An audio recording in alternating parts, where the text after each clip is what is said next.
दोस्तों, आज एक बेहद ही दुखद घटना ने पूरे देश और दुनिया को हिला के रख दिया।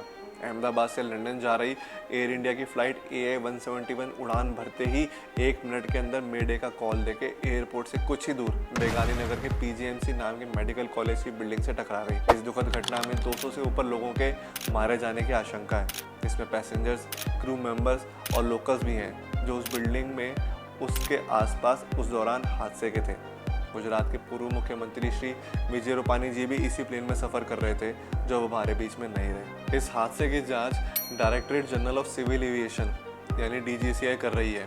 उनकी मदद के लिए बोइंग और US UK अथॉरिटीज़ की टीम्स भी साथ में हैं। एक्सपर्ट्स का शुरुआती अंदाज़ा ये है कि प्लेन को टेक ऑफ के बाद जितनी पावर इंजन से मिलनी चाहिए थी, जिसे इंजन थ्रस्ट कहते हैं, वो नहीं मिली।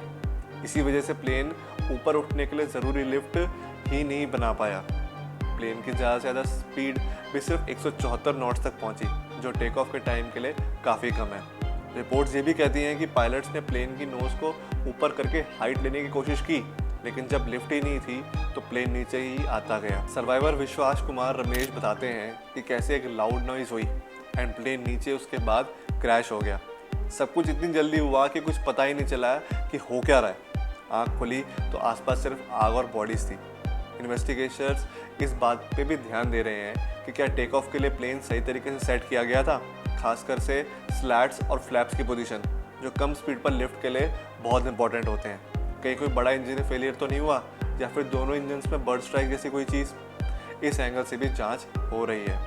वैसे बोइंग 787 का डिज़ाइन इस तरीके से किया गया कि वो एक इंजन पर भी टेक ऑफ कर सकता है। एक और बात, क्रैश के टाइम लैंडिंग गियर भी नीचे था, जो एरोडायनेमिक्स और लिफ्ट पर असर डाल सकता है।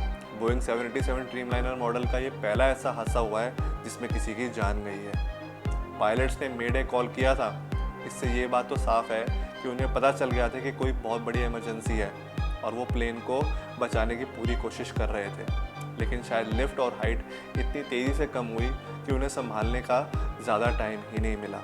समय के साथ इस हादसे से जुड़ी और चीज़ें हमारे सामने आएंगी, जिन्हें मैं आपके सामने ज़रूर लाऊंगा। ईश्वर उन सभी के परिवारों को जिन्होंने इस हादसे में अपनी जान गंवाई है, इस दुखद समय में शक्ति दे। नमस्कार।